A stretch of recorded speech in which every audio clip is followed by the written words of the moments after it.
bugungi mavzu pensiyasini bank kartasiga oladigan har bir odam uchun juda muhim.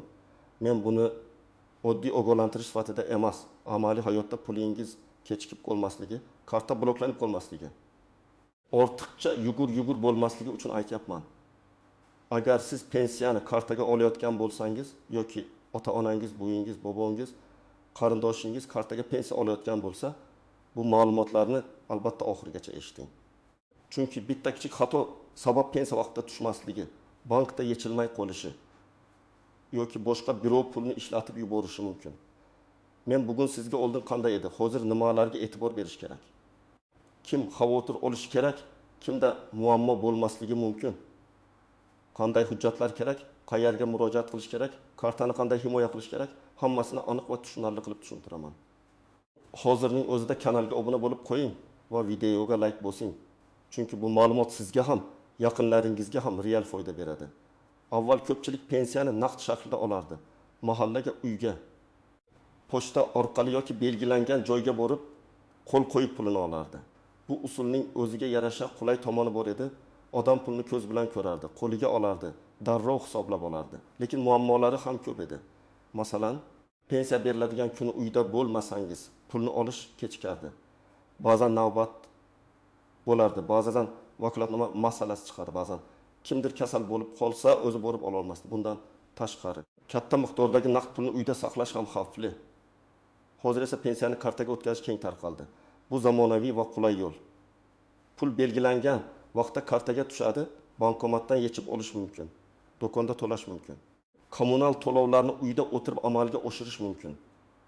Lekin men ko'p kuzatadigan holat shuki, odamlar kartaga pensiya olish oson deb o'ylaydi. Ammo kartaning muddati PIN kod, SMS xabarnoma, bank ilovasi, ishonchnoma, karta egasining shaxsiy ma'lumotlari, vafot etgan shaxs pensiyasi, boshqa odamning kartasidan foydalanish kabi masalalarda aniq qoidalarni bilmaydi. Eng katta o'zgarish shundaki, pensiya endi shunchaki pul berildi. Oldim degan jarayon emas.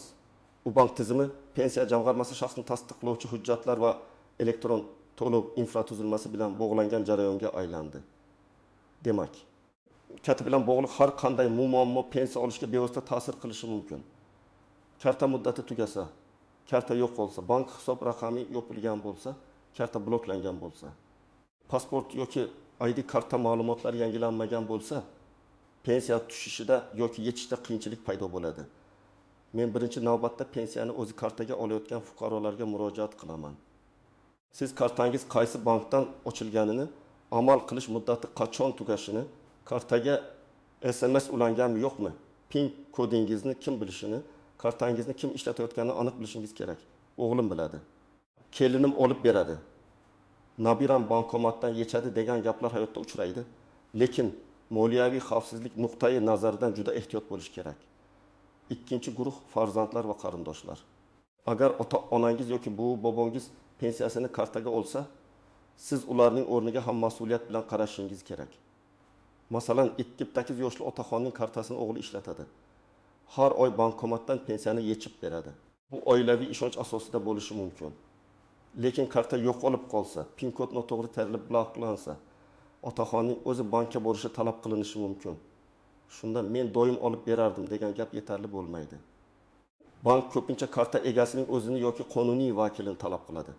3-guruh nogironligi bo'lgan, yoshi katta, harakatlanishi qiyin bo'lgan pensionerlar. Bunday odamlar uchun oldindan tartibni bilish juda muhim. Agar inson o'zi bankka bora olmasa, ishonchnoma rasmiylashtirish, bank bilan masofaviy yoki uyga xizmat ko'rsatish imkoniyatlarini so'rash, pensiya bo'limi bilan bog'lanish kerak bo'ladi. Bu ishlarni pensiya tushmay qolgandan keyin emas, oldindan qilish kerak. 4-guruh kartasini uzoq vaqt ishlatmaganlar.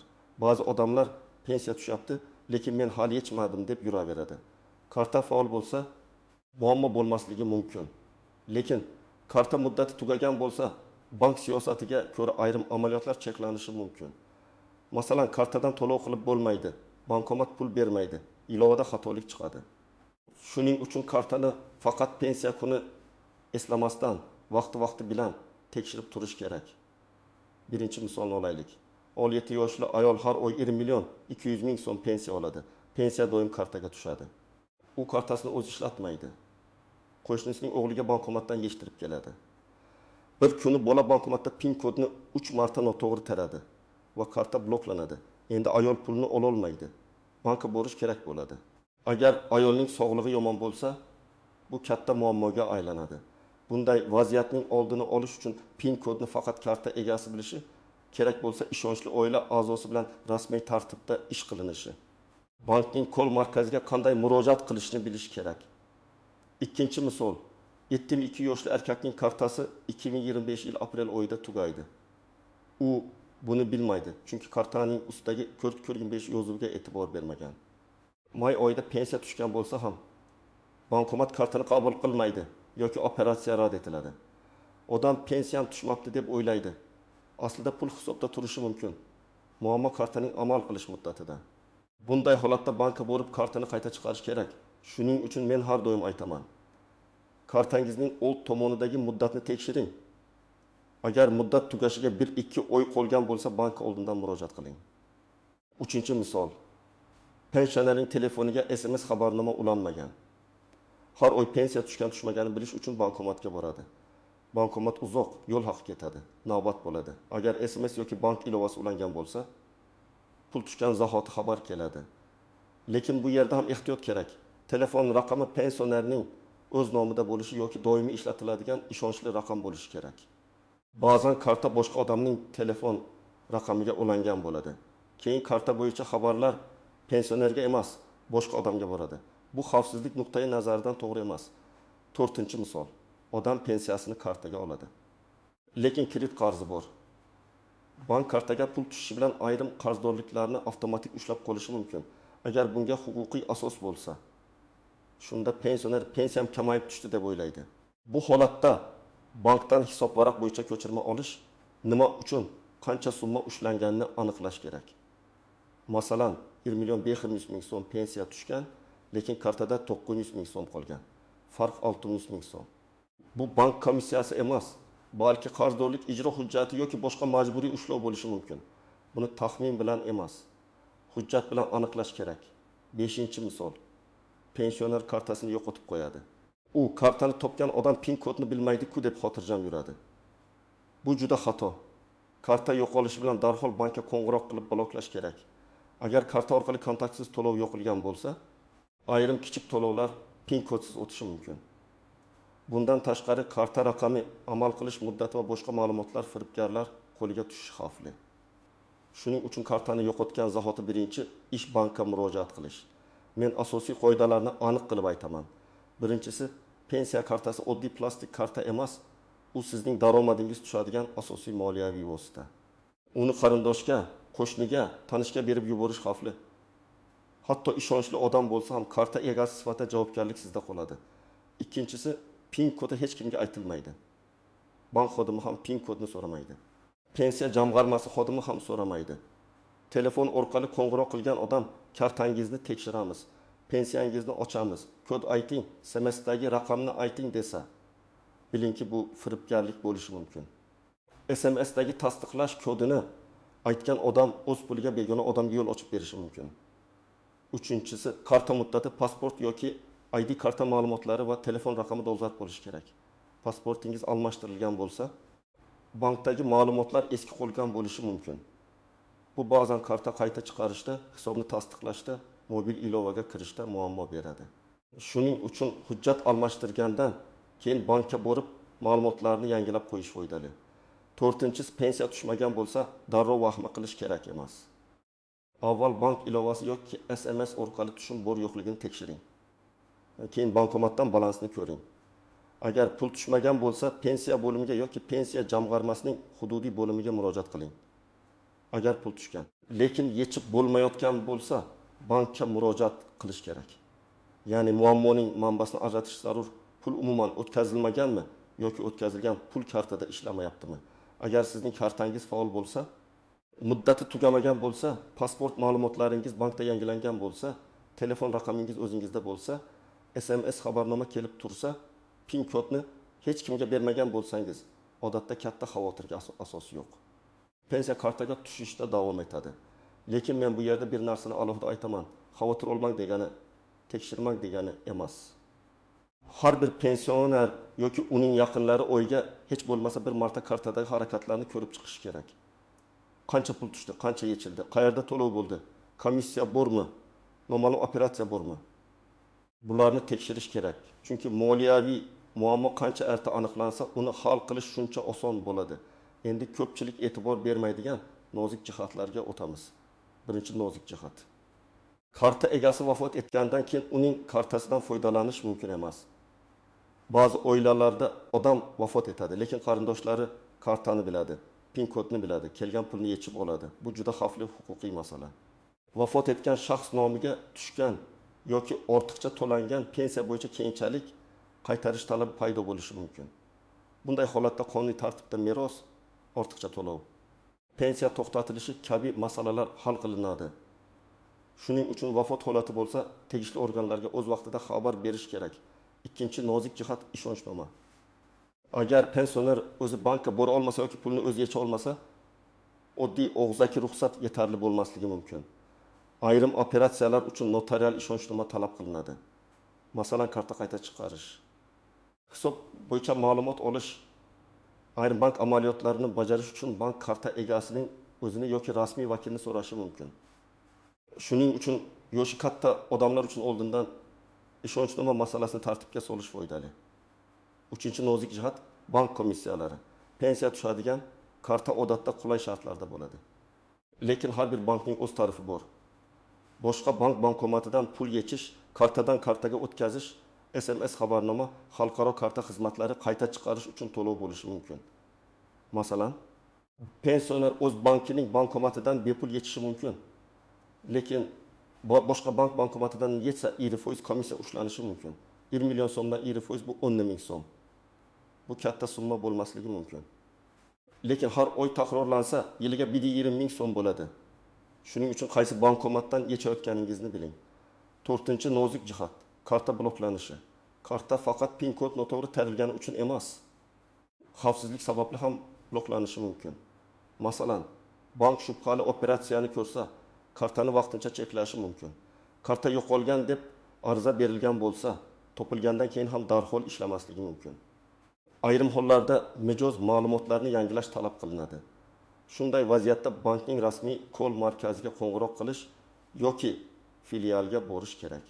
5-chi nozik jihat pensiya kartasiga boshqa pullar tushishi. Ba'zan farzandlar ota-onasining pensiya kartasiga pul o'tkazadi. Bu texnik jihatdan mumkin bo'lishi mumkin, lekin hisobdagi harakatlar aralashib ketadi. Keyin pensioner qancha pensiya tushganini, qancha pul farzandidan kelganini ajrata olmay qoladi.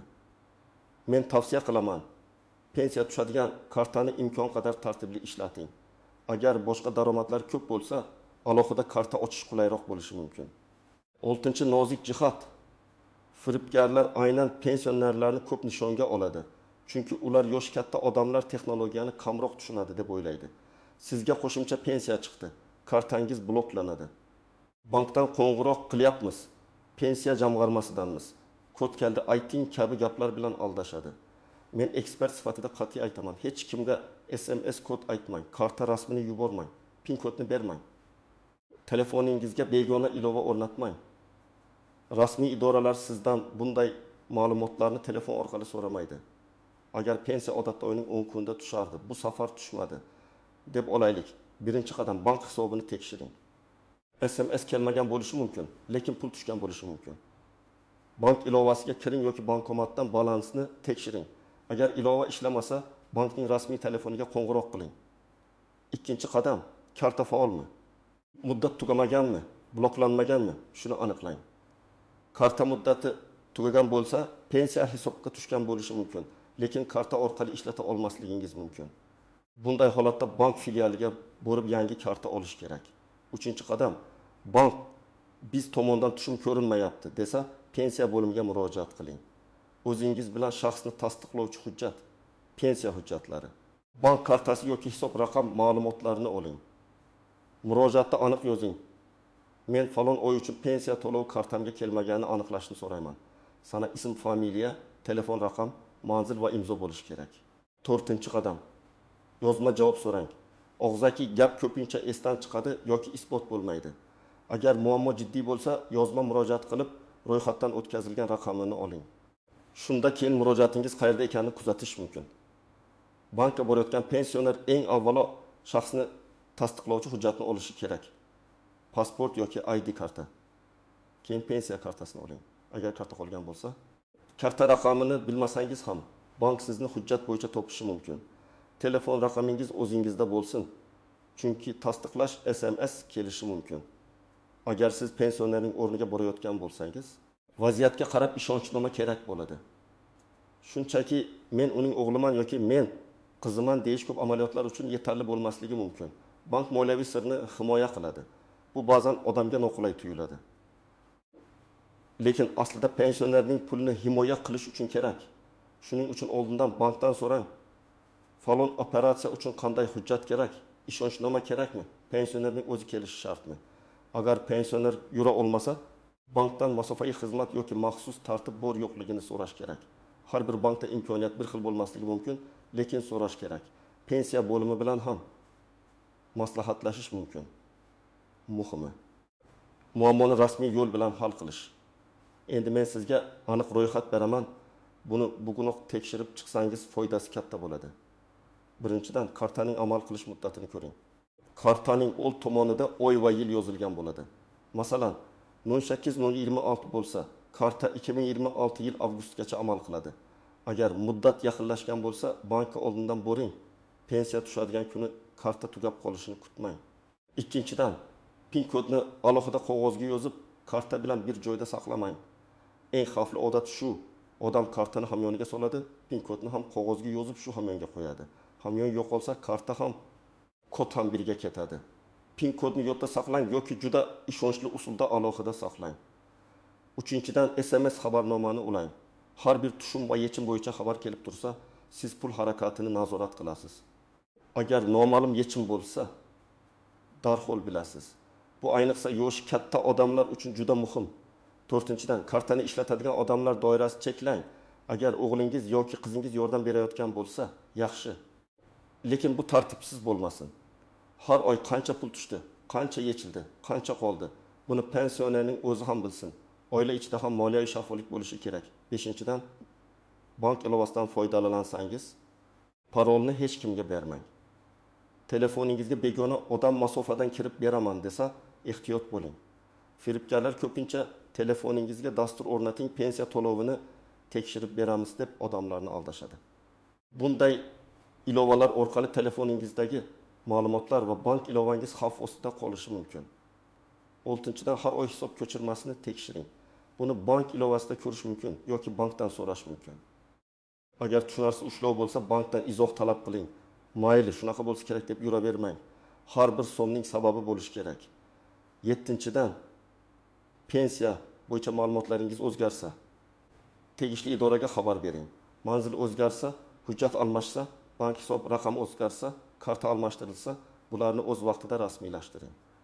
Chunki eski ma'lumotlar sabab to'lov kechikishi yoki noto'g'ri hisobga ketishi mumkin. 8-dan, kartani yo'qotsangiz, darhol bloklang. Bankning rasmiy kol markazi raqamini telefoningizga saqlab qo'ying. Internetdan duch kelgan raqamga qo'ng'iroq qilmang. Bankning rasmiy sayti, karta orqasidagi raqam yoki bank filialidagi ma'lumotdan foydalaning. 9-dan, bankomatdan pul olayotganda begonalardan yordam so'ramaslikka harakat qiling. Agar yordam kerak bo'lsa, oila a'zosi bilan boring. Bankomat yonida turgan begona odam men bosib beraman desa, karta va PIN kodni uning qo'liga bermang. Juda ko'p firibgarliklar aynan bankomat oldida boshlanadi. 10-dan, pensiyani butunlay yechib olib uyda saqlash ham har doim to'g'ri emas. Uyda katta pul saqlash xavfli. Qancha kerak bo'lsa, shuncha yechib. Qolganini kartada saqlash mumkin. Lekin kartada saqlaganda ham xavfsizlik qoidalariga amal qilish shart. Agar muammo bank kartasi bilan bog'liq bo'lsa, bankka murojaat qilasiz. Masalan, karta ishlamayapti, bankomat pul bermayapti. Karta bloklangan, karta yo'qolgan, ilova ochilmayapti. Noma'lum yechim bor. Bular bank masalasi. Agar muammo pensiya tayinlanishi, pensiya miqdori, pensiyaning umuman tushmagani qayta hisoblash, ortiqcha to'lov yoki to'xtatilgan to'lov bilan bog'liq bo'lsa, pensiya jamg'armasining hududiy bo'limiga murojaat qilasiz. Bank faqat kelgan pulni ko'rsatadi, lekin pensiya nega hisoblanmaganini bank hal qilmaydi. Agar siz huquqingiz buzildi deb hisoblasangiz, yozma murojaat qiling. Arizada ism, familiyangiz, pasport yoki ID ma'lumotlari, manzilingiz, telefon raqamingiz muammoning aniq bayoni bo'lsin. Masalan, 2005 yil mart oyi uchun pensiya to'lovi kartamga kelmadi. Bank tomonidan tushum yo'qligi aytildi. Mazkur holatni tekshirib, yozma javob berishingizni so'rayman. Shunday aniq yozsangiz, murojaatni ko'rib chiqish osonroq bo'ladi. Agar bankdan ko'chirma kerak bo'lsa, falon sanadan falon sanagacha hisob varaq bo'yicha ko'chirma berishingizni so'rayman deb aytasiz.